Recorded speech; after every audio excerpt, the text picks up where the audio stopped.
Hi! Okay, so this video wasn't exactly planned. I just got back from university. I literally just walked in and I don't know, I feel like I want to share something with you. Nah. Well, today I wrote a biography at university and for one of my classes. And honestly, I think I put my heart into it. So I'm going to read it to you because I wanted it.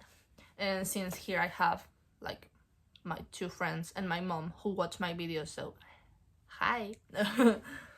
Well, I might sound silly, I know, but it means a lot to me. It's like a little reminder of how much I've grown, especially like in my English, it could be. In my English, it could be. I know I still have a lot to improve. Sure. But I can see progress. And that makes me proud of myself.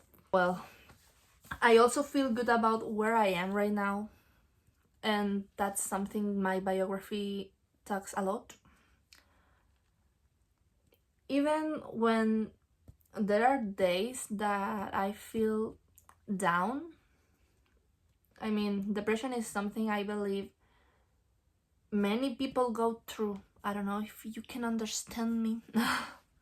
But I'm learning how to face it little by little, step by step.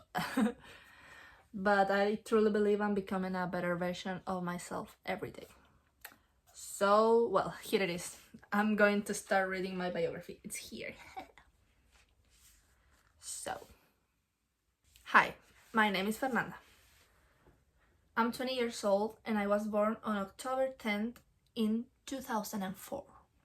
I currently live alone in, I'm not gonna say where I live, alone from Monday to Friday. But I go back to my hometown on the weekends. I enjoy writing about anything that comes to my mind, and I really value having time to myself. During my childhood, I lived in both. I'm not gonna say the places. I was constantly moving between the two because my father was from there and my mother was from here. This continued until I was around 4 years old when I started officially living with my grandparents on my dad's side. I stayed with them from March to December because of school. I always spent my summers here in my hometown with my mom's side of the family. My closest friends were always my cousins, since we were all around the same age. They felt like true friends to me and still do. I think that not having a permanent place to live and constantly moving back and forth was exhausting for me as a child. But even so, I enjoyed every place I lived in. When I was 12, I moved from my grandparents' home to live with my mom. Around that time, I also changed schools and met my current friends. I'm not gonna say where I attended college. As a student, my behavior was average. It could be, no, I could be a bit mean to some classmates, but just like some were mean to me. I'm not justifying bullying. Bullying. Justifying bullying. Okay, my grades weren't the best, but I always managed to stay above a 6. In Chile, 7 is the maximum grade, so a 6 was pretty enough to me. Math and history were my weakest subjects.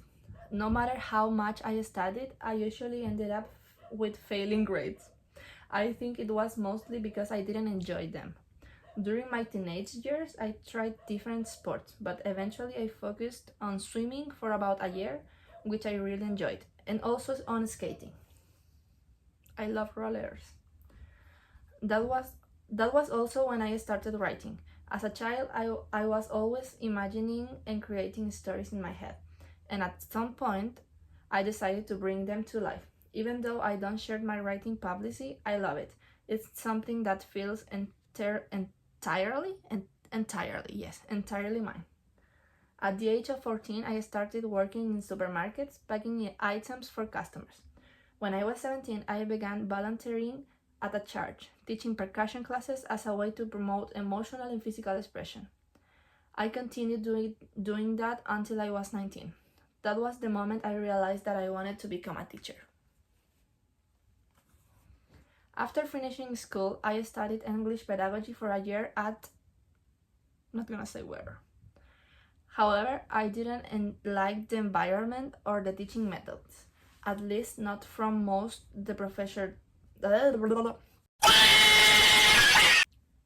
My reading skills out loud are not very good, okay?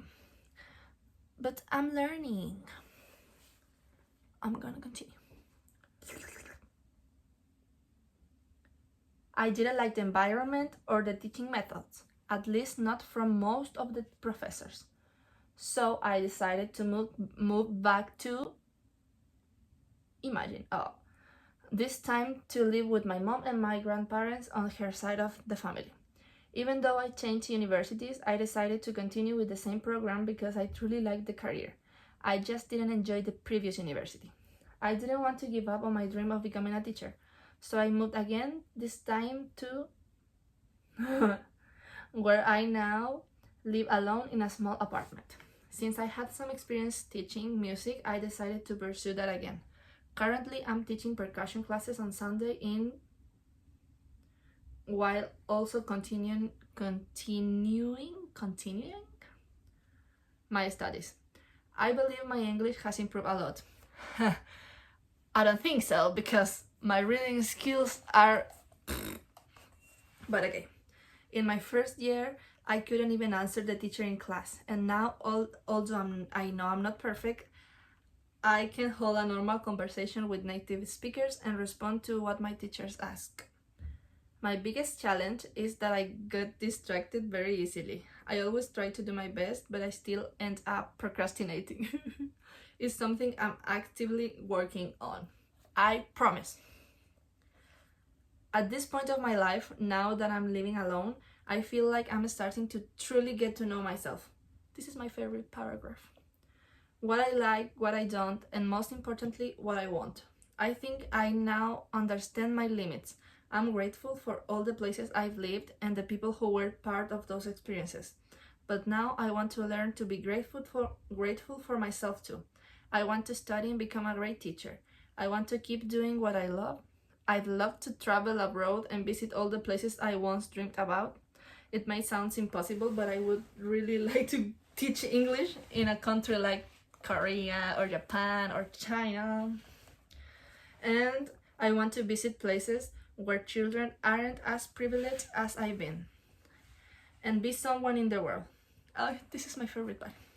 I want to be someone in the world, not necessarily someone famous, but someone who has made a difference, even if it's just in one person's life. That's who I want to become. 감사합니다. That's all, guys. This is like opening my soul to you. But okay, I wanted to make this video, and I'm going to upload it. So bye bye, guys. Bye bye, my friends. And that's all. Bye.